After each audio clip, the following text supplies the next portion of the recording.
Would you please tell us about the Eden community and how that relates to Luke 10?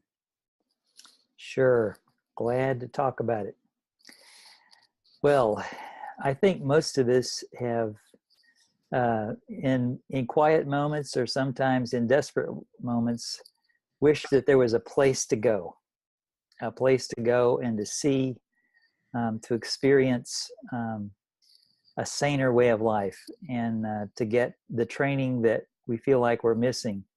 And so about 5 years ago, my wife Karen and I, after many years of training and working with graduate students here at Abilene Christian University, training them for lifestyles of mission, on mission with God, mostly for North America, but also overseas, felt like, it's wonderful to work with cohorts of 10 or 12 or so students at a time, and invite them into this way of life together.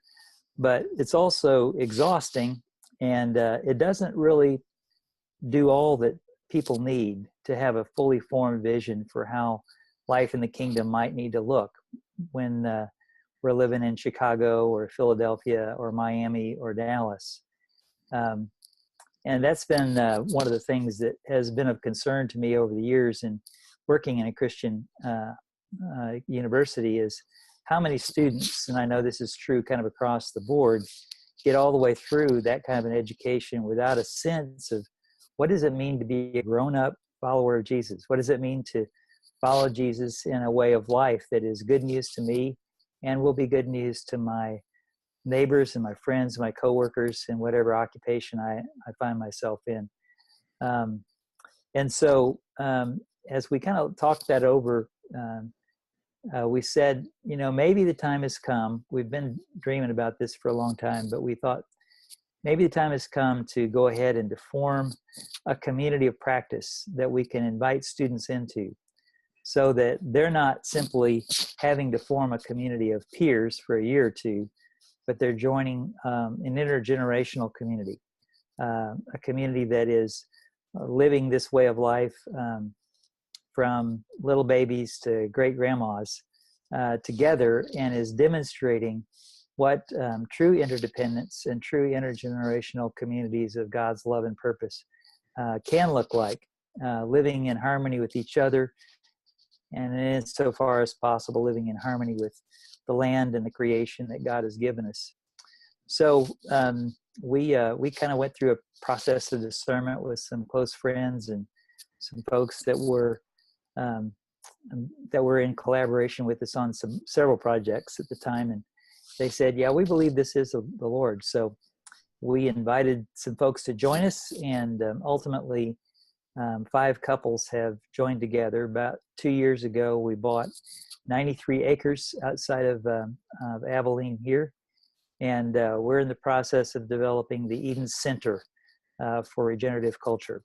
And so our hope is that through our life together and the work that we do, the invitations we extend for hospitality to others, that we can create a demonstration plot of what kingdom life can look like in our time.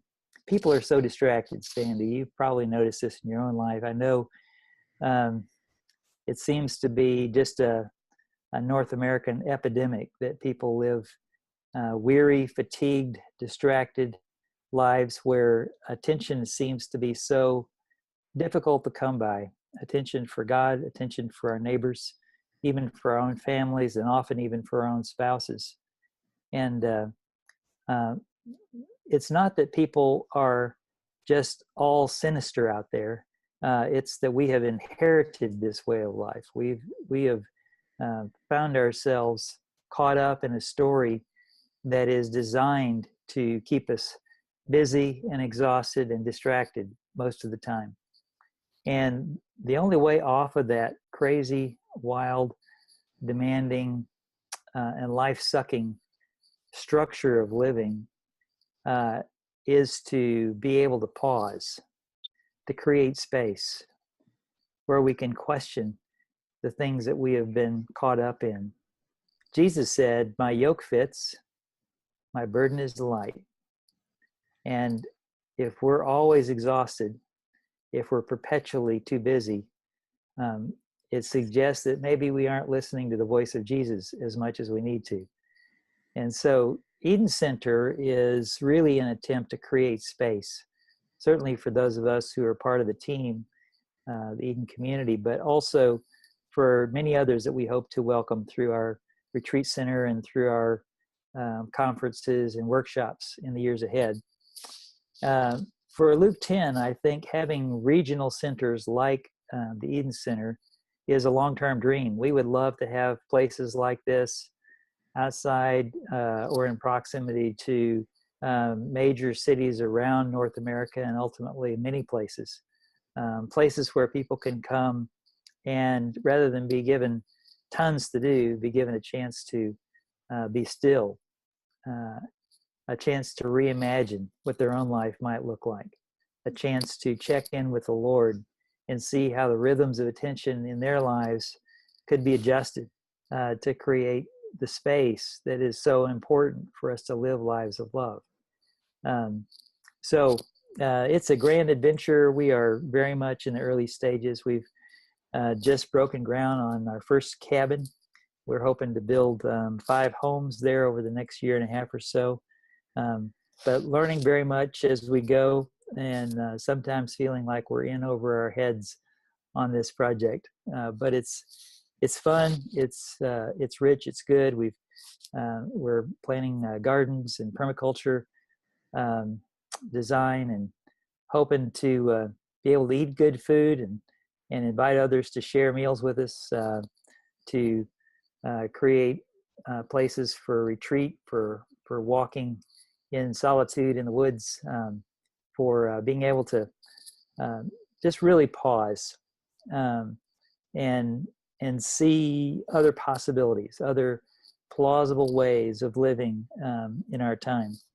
It's really not about agrarian culture. It's about having enough space to reconsider where God would have us, how God would have us live wherever we end up, whether it's in the suburbs or in the city or out in the country somewhere. So that's the basic story on the Eden Center at this point. There's lots more detail to it, of course. And again, this is a topic that we're eager to continue to share with more and more of the LK10 community as time goes by. But we would love to see this one of many centers, and conversations are underway to consider how that might be the case in other places as well. It sounds like an experience with the Eden community could turn into an appreciation story. Absolutely. Yeah, it already has turned into lots of appreciation stories, how we got the land, how God has brought us together as a team. Lots of stories about God getting there first in all of that already so far. So if you'd like to hear more, just let me know. I'd be glad to talk more about it.